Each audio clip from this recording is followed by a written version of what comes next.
नमस्कार दोस्तों, मेरे इस मंच पर मैं अभिसार शर्मा आपका स्वागत करता हूं इस अपील के साथ कि आप मेरे इस कार्यक्रम को न सिर्फ सब्सक्राइब करेंगे बल्कि उस बेल आइकन को भी दबाएंगे ताकि जैसे ही कोई शो करूं सीधे आपके मोबाइल फोन्स तक पहुंच जाए। तो माननीय गृहमंत्री अमित शाह कल जाट नेताओं से मिले, मगर जैसा कि कुछ देर बाद मैं आपको फहरिस्त में बताऊंगा, जिन जाट नेताओं से इनकी मुलाकात हुई है अधिकतर भारतीय जनता पार्टी से पहले से ही जुड़े हुए हैं। उसकी चर्चा मैं बाद में करूंगा दोस्तों, मगर सबसे पहले अमित शाह ने क्या कह दिया है।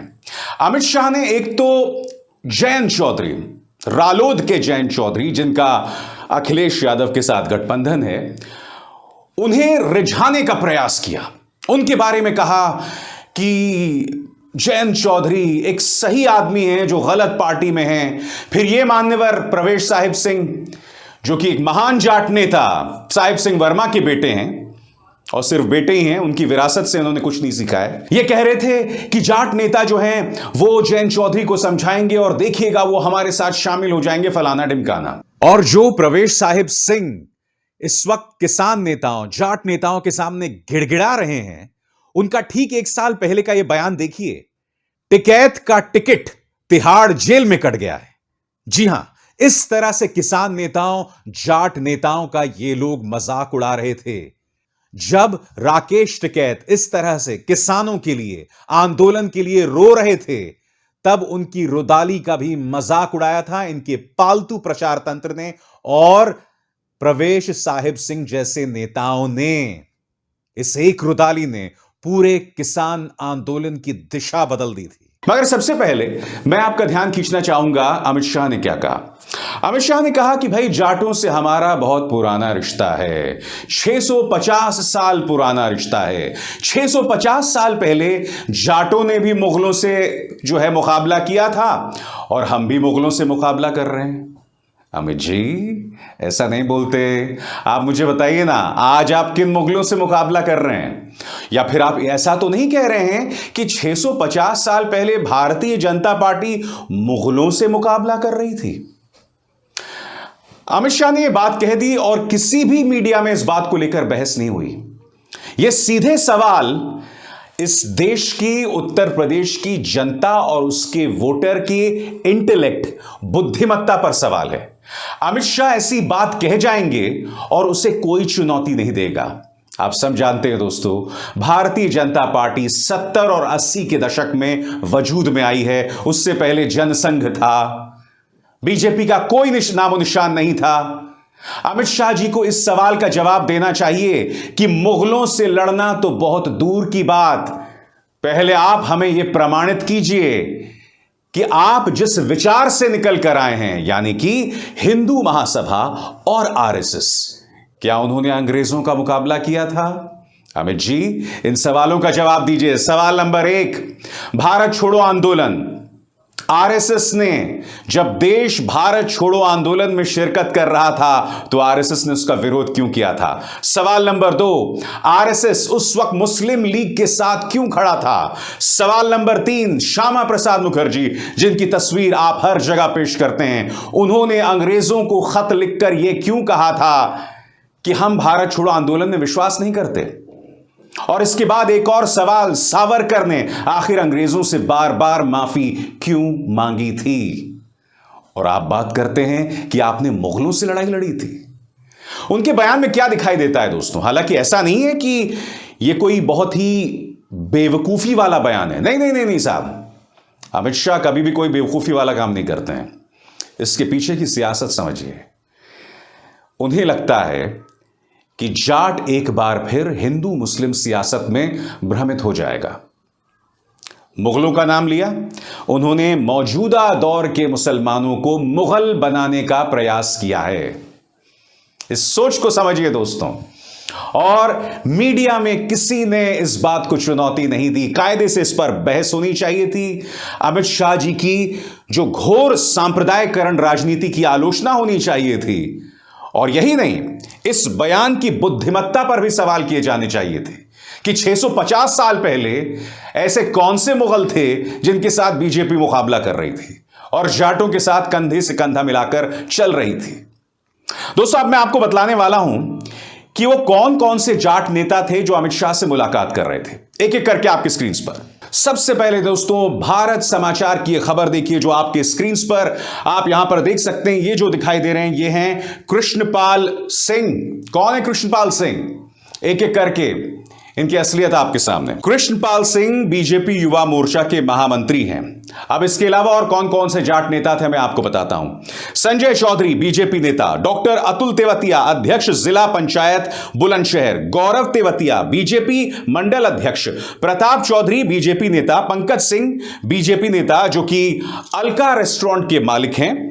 इसके अलावा अतुल चौधरी ब्लॉक प्रमुख अनूप शहर वो जो कि बीजेपी नेता हैं। फिर मनोज चौधरी खालोर ब्लॉक प्रमुख जहांगीराबाद वो भी बीजेपी नेता, हरेंद्र चौधरी बीजेपी नेता और ये बताया जाता है उनके बारे में कि अब से 3 या 4 महीने पहले ही वो बीजेपी में आए हैं। इसके अलावा कुछ और नाम थे। प्रेमपाल चौधरी प्रदेश कार्यकारिणी सदस्य किसान मोर्चा, जनप्रिय सिंह जिला अध्यक्ष बीजेपी युवा मोर्चा, यानी कि ये तमाम लोग। और इसके अलावा एक रविंद्र चौधरी भी थे इस मीटिंग में, वो हैं प्रभारी जेवर विधानसभा और वो भी बीजेपी नेता हैं। और अमित शाह ने जो जयंत चौधरी से अपील की है ना दोस्तों, उसका जयंत चौधरी ने करारा जवाब दिया है। आपकी स्क्रीन पर जयंत का बयान। न्योता मुझे नहीं, उन 700 किसान परिवारों को दो जिनके घर आपने उजाड़ दिए। देखिए ये जो मुद्दा है ना वो भारतीय जनता पार्टी के लिए बहुत बड़ी मुश्किल का सबब है, क्योंकि प्रधानमंत्री नरेंद्र मोदी ने खुद आज तक उन 700 मृत किसानों के बारे में एक शब्द नहीं कहा। उल्टा बकौल इस शख्स सत्यपाल मलिक, जब वो प्रधानमंत्री से मिलने गए थे और जब उन्होंने उन 500 किसानों की बात की थी, तब प्रधानमंत्री ने कहा था कि वो 500 किसानों ने मेरे लिए जान थोड़ी ना दी थी।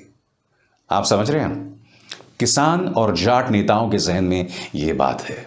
और सबसे बड़ी बात, जिस जयंत चौधरी को इस वक्त आप रिझाने का प्रयास कर रहे हैं, उनके समर्थक ये वीडियो नहीं भूलें। यहां पर आप देख सकते हैं कि किसी तरह से जयंत चौधरी के समर्थकों ने उन्हें बचा लिया और किस आक्रामक अंदाज में, किस गुस्से में उत्तर प्रदेश पुलिस उन पर हमला करती है। तो क्या इस वीडियो को भारतीय जनता पार्टी डिलीट कर सकती है, हटा सकती है लोगों की याददाश्त से? मगर मैं जानता हूं आपके जहन में एक सवाल होगा। जयंत चौधरी का मैं इंटरव्यू आज सुन रहा था न्यूज़ 18 पर। मेरी दोस्त मारिया शकील उनका इंटरव्यू कर रही थी और उन्होंने स्पष्ट कर दिया कि पहले अमित शाह 3 कदमों पर गौर करें। उनमें से एक बहुत अहम बात उन्होंने कही कि भारतीय जनता पार्टी धर्म की राजनीति करना छोड़ दे, यानी कि जो हिंदू मुस्लिम करते रहते हैं उस पर लगाम लगाए। बड़ा प्रश्न ये, क्या बीजेपी ऐसा कर पाएगी? वैसे तो ये सवाल पूछना ही बेईमानी है, क्योंकि आप जानते हैं बीजेपी ऐसा कुछ नहीं करने वाली है। मगर जयंत चौधरी पर डोरी डालना यह बतलाता है कि इस वक्त बीजेपी किस बौखलाहट में है। जयंत चौधरी ने आज अपना मुकाम ऊंचा कर लिया है बतौर जाट नेता। मगर अब एक बहुत बड़ा सवाल है दोस्तों। सवाल ये कि क्या अमित शाह ने जो तमाम कोशिशें की हैं उससे वहां पर माहौल बदल रहा है? क्योंकि आपको और हमको नहीं भूलना चाहिए कि 2017 के चुनावों से ठीक पहले एक वीडियो जो है वो सार्वजनिक हुआ था, ये कहा जाए एक ऑडियो सार्वजनिक हुआ था जो तमाम व्हाट्सएप पर फैलाया गया था, जिसमें अमित शाह जाट नेताओं से मुलाकात कर रहे थे, मिन्नतें कर रहे थे कि भाई अब हमारे पाले में आ जाइए, गुस्सा छोड़ दीजिए। तब मुझे याद है उसका काफी मजाक उड़ाया गया था और यह बतलाया गया था कि अमित शाह किस कदर बौखलाए हुए हैं। और फिर बाद में क्या होता है? इसी पश्चिमी उत्तर प्रदेश से बीजेपी को छप्पर फाड़ वोट मिलते हैं। ऐसा नहीं है कि अमित शाह जो कोशिशें कर रहे हैं उसका कोई परिणाम नहीं होगा। वो पूरी कोशिश कर रहे हैं, साम दाम दंड भेद का इस्तेमाल कर रहे हैं। मगर दुख की बात यह है दोस्तों कि बीजेपी के पास अब भी वोट्स हासिल करने का एकमात्र जरिया है। और वो जरिया क्या है? वो जरिया है कि हिंदू मुस्लिम तनाव को बढ़ाया जाए, जाटों को फिर से उग्र हिंदू बना दिया जाए, यानी कि सभ्य नागरिक बनाना तो इनके फर्ज में, इनके कर्तव्य में शामिल ही नहीं है। क्योंकि अमित शाह ने किसकी याद दिलाई? अमित शाह ने याद दिलाई मुगलों की।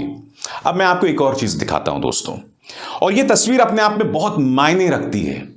आपकी स्क्रीन पर धर्म सिंह सैनी, योगी सरकार के मंत्री अपना नामांकन भरते हुए, और आप जानते हैं उनके साथ कौन है? इमरान मसूद। वो इमरान मसूद जिन्हें इन्होंने पिछले चुनावों में हराया था। आपको याद होगा जब इमरान मसूद को टिकट नहीं मिली थी तो इस बात की सुगबुगाहट थी कि अब वो बसपा जा रहे हैं, तमाम चीजें। फिर उन्होंने कहा नहीं, मैं समाजवादी पार्टी में हूं। यह तस्वीर जो है ना बहुत कुछ कहती है, और मैं बताता हूं क्यों। क्योंकि यह तस्वीर हिंदू मुस्लिम एकता का संदेश देने का प्रयास कर रही है। इमरान मसूद को टिकट नहीं मिला, मगर इसका मतलब नहीं है कि वो धर्म सिंह सैनी के खिलाफ काम कर रहे हैं। वो उनके नामांकन में उनके साथ गए और उन्होंने यह संदेश देने का प्रयास किया कि हिंदू और मुस्लिम एक है। और जब जब ऐसी तस्वीर सामने उभर कर आएगी, बीजेपी बौखलाती रहेगी। जब जब पश्चिमी उत्तर प्रदेश में अल्लाह अकबर और हर हर महादेव के नारे एक साथ लगाए जाते रहेंगे, बीजेपी डरती रहेगी। और यहीं से पश्चिमी उत्तर प्रदेश में उसके हार का रास्ता साफ होगा। मगर मैं फिर दोहराता हूं दोस्तों, भारतीय जनता पार्टी की जड़ें पश्चिमी उत्तर प्रदेश में बहुत मजबूत हैं। उनके पास प्रचार तंत्र है। आखिरी 24 घंटों में भी खेल पलट जाता है। पिछले चुनावों में आपको याद होगा, रहस्यमय तरीके से एक रात पहले एक खेत में कुछ हिंदुओं की लाशें मिलती हैं। यह भी बताया जाता है कि उन लाशों के मिलने के बाद वहां माहौल सांप्रदायिकरण हो गया था। एक रात पहले, वोटिंग के एक रात पहले उन हिंदुओं को किसने मौत के घाट उतारा, आज तक पता नहीं चल पाया है। मगर उसका असर चुनावों में दिखाई दिया। मैं पूछना चाहता हूं, हो सकता है मेरी जानकारी अधूरी हो, उन हिंदुओं को किसने मारा, कौन जेल गया, क्या इस बारे में हम कुछ जान पाए? सियासत बहुत खतरनाक है दोस्तों। सियासत जो दिखाई देती है चेहरे पर वैसी होती नहीं है। यह सियासत जो हमें बांटने का प्रयास करती है, उससे हमें बचने की जरूरत है। और पश्चिमी उत्तर प्रदेश उसी सियासत की प्रयोगशाला है जो हम लगातार 2013-14 से देखते आ रहे हैं। वही चुनौती एक बार फिर पश्चिमी उत्तर प्रदेश के सामने में। खैर, हमारी निगाह लगातार इन घटनाक्रम पर लगी रहेगी। हम उसकी बेबाक व्याख्या, एनालिसिस, स्पष्टीकरण आपके सामने लाते रहेंगे, उससे पीछे नहीं हटेंगे। अभिसार शर्मा को दीजिए इजाजत।